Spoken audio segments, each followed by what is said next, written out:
किसान साथियों राम राम, स्वागत आपका हमारी वेबसाइट किसान ग्रोथ मीट में। अब क्या गेहूं का सीजन लगभग अब अपनी पीक पे है, खत्म होने वाला है। और चने का भी खत्म होने वाला है और सरसों भी लगभग अब लास्ट मंथ में चल रही है। हम मार्च के महीने में एंट्री कर चुके हैं और ये पकने के सीजन में आ चुकी है। अब जो नई फसलें हैं, मैं बात करता हूँ गन्ने के बारे में और मक्का के बारे में। आज हम इन दोनों के बारे में बात करेंगे कि इनकी बुआई है वो पूरे अपनी स्पीड में है। और गन्ने के बारे में बात, गन्ना एक ऐसी फसल है, एक ऐसी खेती है जो मीठा होता है और मीठे के अंदर कीड़ा बहुत जल्दी लगता है। सबसे पहले क्या करना है, हमने गन्ने की जो अपना खेत को अच्छे से बुआई करनी है। बुआई करने के बाद हमारे आजकल खेतों में दीमक बहुत ज्यादा बढ़ने लगी। दीमक है वो कीड़े कई तरह के रहते हैं, उसके लिए आप कौन से साल्ट यूज करने हैं ये भी एक देखने वाली बात है। आप जब गन्ने की जब डीएपी डाले नीचे, उसके साथ में आपने जब आप कांचिया जो कांचिया डालते हैं नीचे, जब हम खूड बनाते हैं तो उसके साथ आपने क्या करना है, आपने रिजेंट को लेना है। रिजेंट, कार्टैप और फर्टेरा, इन तीनों में से कोई भी एक आपने दवाई ले लेनी है जो कीड़े के लिए बहुत जबरदस्त है। अगर आप पिछले साल आपने रिजेंट डाली है तो इस साल आप रिजेंट ना डालें, आप कार्टैप डाल सकते हैं या फिर फर्टेरा डाल सकते हैं। वो कीड़े की रोकथाम करेगी लंबे समय तक। उसके बाद जब आपका गन्ना जब बोए जाने के बाद आपने क्या करना, पानी देना है, अच्छे से पानी चलाना है खुला। उसके बाद गन्ना आपका जाम जाएगा, अच्छे से जमाव निकलेगा।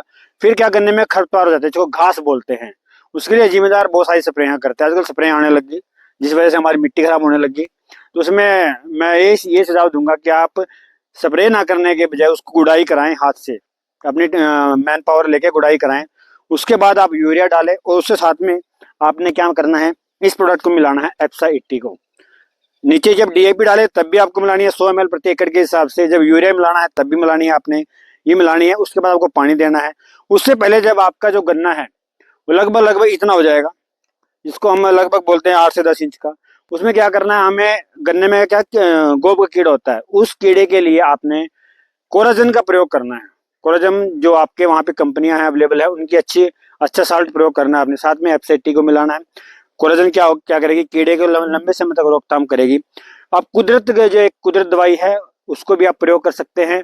उसके अलावा जो भी आप जिन पे आपको विश्वास है आप उनको प्रयोग कर सकते हैं। एफसेटी को आपने जरूर मिलाना है। ये क्या काम करेगी, जो पत्ते, गन्ना एक ऐसी फसल है उसकी सारी पत्तियां तीखी होती हैं, उस पर कोई दवाई रुकती नहीं। तो हमारे बहुत सारे जिम्मेदार गोंद का यूज करते हैं, गोंद उसको चिपका देता है जी। आप गोंद का यूज करेंगे, वो आयनिक कंटेंट है जो साबुन के बेस से बना है, जो सर्फ के बेस से बना है। आप नॉन आयनिक को यूज करें, ये जो मिट्टी को मुलायम भी करेगी, कल्ले बहुत स्पीड से निकलेंगे बाहर आपके, और लंबे समय तक वो उस गोब के कीड़े को लगभग में जय तापमान बढ़ेगा ना, लगभग जो दवाइयां उनकी पावर कम हो जाती है प्रयोग करने की। परंतु अगर एफसेटी हम डालेंगे तो लगभग 18 दिन तक हमारी वो दवाई काम करेगी। उसके बाद आप गन्ने की देखना कितना बेहतर गन्ना आपका निकलेगा, बड़े कल्ले बड़ी स्पीड से निकलेंगे। ऐसे में बात करता हूँ मक्का के बारे में। ये मेरे जिम्मेदार की मक्का है, संजय भाई की। आज हम उनके खेत में आए हैं, उन्होंने ये मक्का लगा रखी है और इस मक्का में उन्होंने एक सिंचाई इन्होंने कर दी और उन्होंने पहला खाद उन्होंने यूरिया डाल दिया है। इसके अंदर भी, मक्का के अंदर भी क्या है, मक्का भी मीठा होता है और इसके अंदर भी गोब का कीड़ा लग जाता है। मैं बात करूंगा, भाई साहब एक बार दिखाओ। जैसे ये मक्का है हमारे, इस मक्का में गोब का कीड़ा यहाँ पे एंट्री करेगा, तो उसके लिए आपने कौन सी डालनी है, कुदरत डालनी है। फिर एफएमसी कंपनी की आती है कोरेक्स, एफएमसी कंपनी, उसको भी प्रयोग करना है। साथ में आपको एफसेटी मिलानी है। उसके बाद जब आपकी मक्का इतनी हो जाएगी, इसमें पहला खाद डाल दिया, फिर आपने क्या करना है, आप बायोवीटा का जो लिक्विड वाली है उसका प्रयोग करना है स्प्रे में 19-19 के साथ मिला के। और साथ में इस प्रोडक्ट को जरूर मिलाना है 100 ml प्रति एकड़ के हिसाब से आपको ये डोज। मक्का लगभग 3 महीने की फसल है, तो आपको लगभग 300 से 400 ml ये देनी है खेत में। लगभग 20 दिन के अंतराल में आपको देनी है। जैसे यूरिया के साथ मिला दी, फिर अगले आपको स्प्रे के साथ मिलानी है।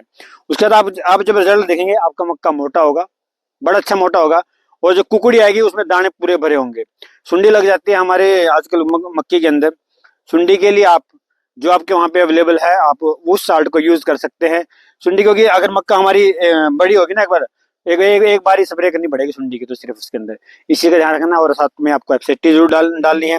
यूरिया भी आप एफसेटी के साथ आप अपने यूरिया को और डीएपी को भी कम कर सकते हैं, लगभग 10-10 किलो। जैसे हम खुद अपने खेतों में भी कम करते हैं और मैं मोस्टली जिम्मेदार उसे कम करवा देता हूँ, ताकि उनकी जो पीएच वैल्यू, मिट्टी की जो मानक क्षमता है वो ना बढ़े, मिट्टी हार्ड ना हो, हार्डनेस ना बढ़े। उस वजह से हमारे जिम्मेदार का बहुत पैसा लगता है। किसान साथियों, कोई भी क्वेरी आप हमें संपर्क कर सकते हैं।